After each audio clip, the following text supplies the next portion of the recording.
안녕하세요. 일러스트레이터 그대로 따라하겠다기 김만기입니다. 자, 오늘 해보자 하는 것은 이제 신세계 로고를 만들어 보는데, 신세계 로고에 있는 그 이파리 있잖아요. 이파리를 만들어 보고, 그 다음에 이제 여기에서 우리가 이제 얻을 수 있는 것들이 이제 일러스트에서 핵심적인 기능인 회전 도구에 대한 거거든요. 회전 도구도 한번 익혀보고, 또 그 다음에 여러 가지 펜에 대해서 또 이제 기본적인 어떤 사항에 대해서 한번 공부를 해보겠습니다. 자, 그러면 바로 시작하겠습니다.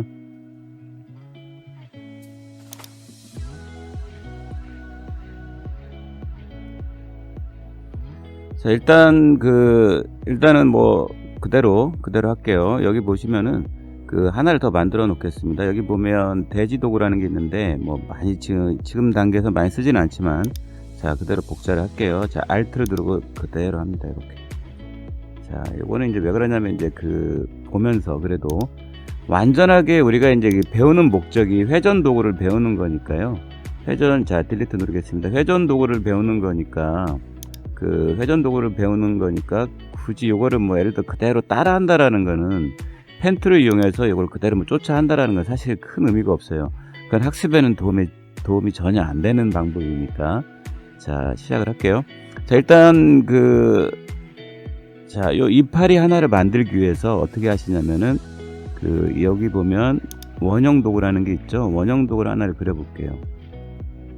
원형 도구를 하나를 그리시는데, 이렇게 그리게 됩니다. 원형 도구를 그리게 되고, 자, 그 다음에 이제 색상을 해야 되는데, 항상 이쪽에 보시면은 이 선 색깔하고 면 색깔이 있거든요. 자, 그래서 면 색깔을 선택을 해주시고, 자, 그 다음에 색깔을 빨간색으로 할게요. 자, 여기 기본 색상을 한번 보시면은, 기본 초기 값을 누르게 되면 면은 흰색이 되고 선은 지금 검은색이 됐죠. 자, 어떻게 하시냐면은 이 기본을 누르신 다음에 여기 보시면 이 면 색깔을 붉은색으로 일단 하시고, 자, 그 다음에 이 선 색깔은 지금 현재 필요가 없잖아요. 선 색깔은 필요가 없으니까 이걸 누르시고, 자, 없음을 누릅니다. 이렇게. 자, 됐죠. 자, 클릭을 하시고 이렇게. 자, 근데 여기 보시면은 요게 보면 뭔가 똑같지는 않잖아요. 자, 요거를 이제 하는 방법은 여러 가지가 있는데, 일단 오늘 배우는 걸 한번 그대로 한번 따라 해볼게요. 자, 여기 보시면 이렇게 확대를 한번 해볼게요. 확대를 해서 직접 선택 툴을 한번 볼까요? 자, 한번 외부를 누르신 다음에 클릭을 해보시면 이게 서로 잡아다니고 있어요. 이런 식으로. 그렇죠. 그래서 이 부분에 힘을 빼게 되면 이렇게 뾰족해지거든요. 여기 보시면 어떻게 되냐면은, 자, 여기 보시면 여기 펜 툴에서 여기 보면 고정점 도구라는 게 있어요. 자, 요걸 하셔도 되고, 이걸 자주 쓰실 거면은 요거를 클릭을 하셔도 상관없어요. 자, 여기 보시면은 길게 눌러 볼게요. 길게 누르면 고정점 도구라는 게 있죠. 고정점 도구를 클릭을 하시고, 자, 선택을 해주셔야 돼요. 자, 선택이 되어 있는 상태에서, 자, 고정점 도구를 선택하시고 이 끄트머리를 눌러줍니다. 이런 식으로. 그럼 이렇게 바뀌죠. 자, 뭐 이렇게 하는 방법이 있고요. 또 다른 방법은, 간단한 방법이 뭐냐면, 이렇게 지금 어떤 이파리 하나를 그린다면은, 또 다른 방법이 있다면은 이렇게 해도 상관없어요. 여기 보시면 원형 도구를, 자, Shift 누르고 그리시고, 자, 그 다음에 다시 Alt를 누르면 뭔가 달라지죠. Alt를 누르게 되면 이렇게 생기거든요. 그러면은 이 겹치는 부분은 이파리를 쓰는 거예요. 자, 보시면 겹치는 부분의 모양을 가지고 가늠을 하시면 되는 거죠. 자, 이렇게 하셔가지고, 자, 지금 Shift를 누르고 있습니다. 제가 Shift를 같이 누르고 있어요. 자, 다시 해볼게요. Alt를 누르고 복제를 하시면서 Shift를 동시에 눌러주는 거예요. 이렇게 되면 선을 딱 높이를 맞춰지거든요. 자, 이렇게 해서 이 가운데 부분 있잖아요. 이 겹쳐지는 교집합 부분을 나중에 활용하시면 되는데, 요거를 이렇게 하셔가지고 어떻게 하면 되죠? 자, 여기서 요것만 필요한 거잖아요. 그러면 이 도형 구성 도구로 가셔가지고 필요한 것만 쓰면 되는 거니까, 자, Alt를 누르게 되면 빼기죠. 지금 더하기인데, 자, Alt를 누르면 뺄셈이 되죠. 빼고 이렇게 하시는 거죠. 자, 이런 식으로 하셔도 된다는 거예요. 그래서 요거는 선택하시면 될 것 같아요. 이런 건 뭐 절대적인 건 아니기 때문에 그때그때 상황에 따라서 지금 이제 두 가지 방법을 설명해 드린 것이고, 자, 그리고 이제 마지막으로 한 가지 더 말씀을 드리면, 자, 일단 삭제를 하겠습니다. 자, 딜리트를 누르시고, 그 다음에 원을, 자, Shift를 누르고 그리겠습니다. 원을 이렇게. 자, 그 다음에 Alt를 누르고 드래그를 합니다. Alt를 누른 상태에서 Shift를 누르면서 드래그를 합니다. 자, 그러면 이 겹치는 부분을 이제 활용을 하는 건데요. 일단 선택을 하신 다음에 그 선택 툴로 선택을 하신 다음에 교집합을 하면 되겠죠. 여기서 여기 보시면 패스파인더, 여기 보시면은 교차 영역이라고 되어 있잖아요. 그렇게 되면은 이 교차되는 부분만 남게 되는 거예요. 자, 이렇게. 자, 됐죠.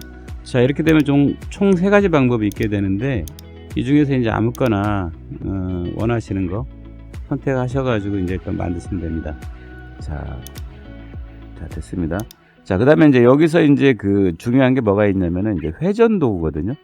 회전 도구를 이렇게 보시면, 자, Alt를 누르고 살짝 넓혀 볼게요.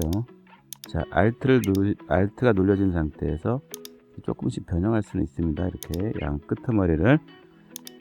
자, 클릭을 하시고, 클릭이 돼 있어야 돼요. 이게 만약에 선택이 안 돼 있게 되면은 이게 전혀 먹질 않아요. 이제 초보자들이 실수하는 부분이 뭐냐면은 이렇게 저렇게 만지작거리다 보면은 이게 해제가 돼버린 상태에서 회전을 눌러버리게 되면은 전혀 작동이 안 되겠죠. 당연히. 자, 선택을 하시고, 자, 그 다음에 여기서 회전 도구를 누르시고, 자, 회전 도구를 누르게 되니까 뭐가 뜨죠? 여기 뭔가 뜨죠? 이게 이제 중심이란 뜻이에요. 중심. 자, 이게 무슨 얘기냐면은, 자, 이 상태에서 한번 회전을 해볼까요? 그냥 이렇게 돼버리는 거죠. 이런 식으로. 이게 중심이 돼버린다는 얘기거든요. 그래서 이렇게 하지 마시고 이 회전축이 바뀌어야 되잖아요. 그래서 이거를 Alt 누르고 끌어요. 이렇게 Alt 누르고 Shift도 동시에 누릅니다. 자, Shift는 그 중심을 이 직선에 그대로 정렬하기 위한 거예요. 자, 됐죠? 그러면은, 자, 아까 이파리가 몇 개 했었냐면 한번 보실까요? 다시 한번. 이파리가 몇 개 했었냐면은 하나, 둘, 셋, 넷, 다섯, 여섯, 7장이었잖아요. 자, 다시 하겠습니다. 7장. 자, 다시 선택하시고, 자, 어떻게 했죠? 아까 Alt를 누르고 그 다음에 Shift를 동시에 누르고, Alt와 Shift가 눌려져 있는 상태에서 손을 뗍니다. 자, 손을 뗀다라는 거는 뭐냐면 마우스에 손을 뗀다는 얘기예요. Alt하고 Shift에서 손을 떼시면 안 되겠죠. 자, 그러면은, 자, 360도 나누기, 아까 7장이었으니까 7을 써줘요. 이렇게 나누기 7. 자, 그 다음에 미리 보기를 한번 체크 한번 해보시고, 자, 이거를 왜 미리 보기를 하냐면은, 미리 보기를 하게 되면 어느 정도 이렇게 그 떨어지는 것들이 보이거든요. 자, 취소하시고, 잠깐만요. 자, 한 장은 없애도록 할게요. 아까 하다 보니 복사가 된 것 같은데, 자, 없앨게요. 자, 이게 한 장만 가지고 할게요. 자, 다시, 자, 회전을 하실 때, 자, 아까보다 조금 더 멀리 하시면 됩니다. 요거를 중심축을 약간 더 멀리 할게요. Alt하고 Shift를 누른 상태에서 아까 360 나누기 7을 하는 거죠. 이렇게. 자, 미리 보기 복사를 한번 해볼까요? 자, 되죠? 이렇게 이 정도 떨어지면 될 것 같죠? 자, 이 상태에서 제일 중요한 게 뭐냐면은 여기서 이제 Ctrl D를 누르는 거예요. Ctrl D는 일러스트에서 많이 쓰는 단축키거든요. D라는 거는 Duplicate란 뜻이에요. 그러니까 단순히 뭐 Ctrl C, Ctrl V의 개념이 아니라 복사가 아니라 복제라고 하죠. 복제한다라는 거는 그 행위 자체를 복사를 하는 거예요. 그러니까 아까 360 나누기 7을 했던 그 각도만큼을 그 반영을 계속하는 거죠. 자, Ctrl D를 눌러 볼게요. 자, Ctrl D, Duplicate. 이렇게. 자, 됐죠? 자, 근데 보시면은 이제 뭐 기본은 만들어지긴 했는데 좀 아쉬운 점이 있죠. 자, 보시게 되면은, 자, 우리가 이제 그 자연에서 뭐 꽃의 이파리가 수학적으로 정말 완벽하면 오히려 이상할 수도 있는 거죠. 꽃이파리가 있는데 수학적으로 너무 완벽한 거예요. 근데 그게 오히려 더 부자연스러운 거죠. 자연은 그렇지 않잖아요. 지금 여기도 마찬가지예요. 여기도 마찬가지로 어떻게 보시면은 너무 수학적으로 처음에 아마 작업을 하시는 분도 아마 분명히 이렇게 했을 거예요. 하다 보니까 너무 완벽하니까 진짜 뭐 찔러도 진짜 피 한 방울 안 나오는 그런 너무나 수학적으로 완전 무결한 상태라는 것은 오히려 더 어떤 거부감이 생기는 거죠. 그래서 오히려 자연스러움과는 살짝 거리가 생기는 거죠. 그래서 제가 봤을 때 어떻게 한 거냐면은 조금씩 변동들이 있잖아요. 여기 보시면은 다 이렇게 약간의 변동이 있죠. 그래서 요거를 어떻게 하시냐면은, 자, 우리가 이제 이 선택 툴이라는 거는 요렇게 전체를 선택하는 거지만은, 여기 보시면은 이 직접 선택 툴이 있어요. 직접 선택 도구를 이용을 하시게 되면은, 자, 한번 찍고요. 자, 그 다음에 요런 부분들을 변동을 주는 거예요. 보시면은, 여기 보면은 이쪽 축이 좀 올라갔잖아요. 그럴 때는 그냥, 자, 이게 여기만은 클릭을 합니다. 이렇게. 자, 그러면 이쪽은 흰색으로 바뀌고 여기만 검정색으로 이 포인트가 바뀌었잖아요. 이렇게 되면은 그냥 방향키로 이걸 움직이셔도 돼요. 이런 식으로. 방향키 이런 식으로. 그렇죠? 이런 식으로 움직이셔도 되고, 그 다음에 여기도 마찬가지죠. 이렇게 클릭을 한번 하시고, 요거를, 이 핸들을 약간, 자, 확대를 해볼게요. 이 핸들을 이런 식으로 이렇게 눌러줍니다. 이런 식으로 이렇게.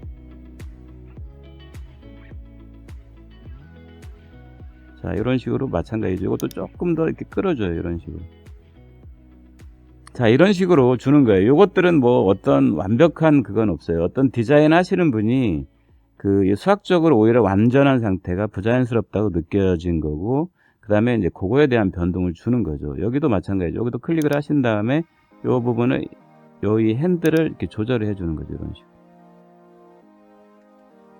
이런 식으로. 그 다음에 요걸 조금씩 이렇게, 이거를 조금씩, 자, 이렇게 전체가 이동이 되면 안 되겠죠. 자, 클릭. 이 포인트를 클릭을 하시고 요것만 이렇게 변동을 하는 거죠. 자, 다 마찬가지. 여기도 마찬가지잖아요. 여기는 좀 완만하잖아요. 이쪽이. 그러면은, 자, 클릭을 하시고 요것만 선택을 하세요. 그 다음에 조금 내려줍니다. 이런 식으로 전체를. 물론 방향키로 해도 돼요. 방향키로 이런 식으로. 지금 방향키를 누르고 있어요. 이런 식으로. 자, 이렇게 이런 식으로 하시는 거죠. 여기도 마찬가지죠. 뭐 조금 이쪽으로 더 변동을 살짝 주는 거죠. 클릭을 정확히 하셔야 되죠. 이렇게. 이런 식으로. 됐나요? 이런 식으로. 이런 식으로 해서 이제 전체적으로 손을 대는 거예요. 요거는 이제 원리만 아신 다음에 이제 조절하시면 되는 거예요. 원리만 아신 다음에 조금 더 튀어나오게 하시고, 이렇게. 그 다음에 조금 더 이 부분들을, 자, 클릭을 하시고 이 핸들로 해서 이렇게 드래그를 해서 조절해 주시는 거죠. 이런 식으로. 자, 됐나요? 자, 이런 식으로. 자, 이렇게 지금 현재 이걸 우리가 이제 아마 보시면은 이제 작업을 하시다 보시면은 만약에 무슨 뭐 너무나 수많은 게 있죠. 이렇게 각도를 이용해서 컨트롤 D를 눌러서 복제를 해야 되는 경우는 정말로 많거든요. 자, 물론 이제 포토샵에서도 안 되는 건 아닌데, 일러스트에서 작업하는 게 이런 것들은 훨씬 더 완벽하고 아주 세밀하게 조정을 할 수가 있거든요. 그래서 이런 로고 만드는데, 그래서 우리가 인터넷에 자료를 찾아보게 되면은 항상 AI로 되어 있는 경우들이 많아요. 그러니까 인터넷에 어느 특정한 회사의 어떤 CI를 찾으러 갔더니 보면 AI로 되어 있죠. 일러스트로 작업이 되어 있는 거죠. 그래서 이런 식으로 이제 되어 있는 부분들, 우리가 이제 왜 이런 걸 하냐면은 이런 유명한 회사의 로고도 사실은 엄청난 기술을 써가지고 복잡한 기능을 써가지고 해서 만들지는 않는다는 거예요. 복잡해야지, 복잡한 기능을 써야지 엄청난 작품이 나오거나 그러지 않다는 거죠. 그래서 핵심적인 기능이라는 핵심적인 컨셉을 잡고, 그 다음에 아까처럼 이렇게 기본적인 거는 어떻게 보면 회전 도구로 해서 이파리를 만들었고, 그 다음에 이파리가 너무 완벽하기 때문에 오히려 부자연스러운 거를 이런 직접, 어떻게 보면은 이 직접 선택 도구를 위해서 변형을 한 것들이죠. 자, 일단 왜 이런 걸 하냐면은 우리가 요즘에 그런 얘기 많이 하더라고요. 동기부여. 자, 이런 것도 일러스트도 사실은 조금 포토샵보다는 어렵다고 생각하시는 분들이 많지만, 사실은 조금만 기본만 잘 익히시게 되면은 재밌거든요. 재미도 있고 뭔가 창조적으로 그 다음에 할 수도 있지만, 또 인쇄 같은 거 할 때는 실제적으로는 일러스트를 써야 되는 경우들이 더 많아요. 사실은 포토샵도 중요하지만 일러스트도 어떤 상당히 중요한 역할을 하고, 제가 봤을 때는 쌍두마차가 아닐까. 둘 다 중요하다는 얘기죠. 그래서 포토샵만 하다 보면 아쉬운 부분이 있고 부족한 부분이 분명히 있을 거예요. 그래서 포토샵만으로 만족하지 마시고 일러스트도 같이 하시면 어떨까 싶어요. 자, 그러면 한번 따라해 보세요. 자, 수고 많으셨습니다. 네.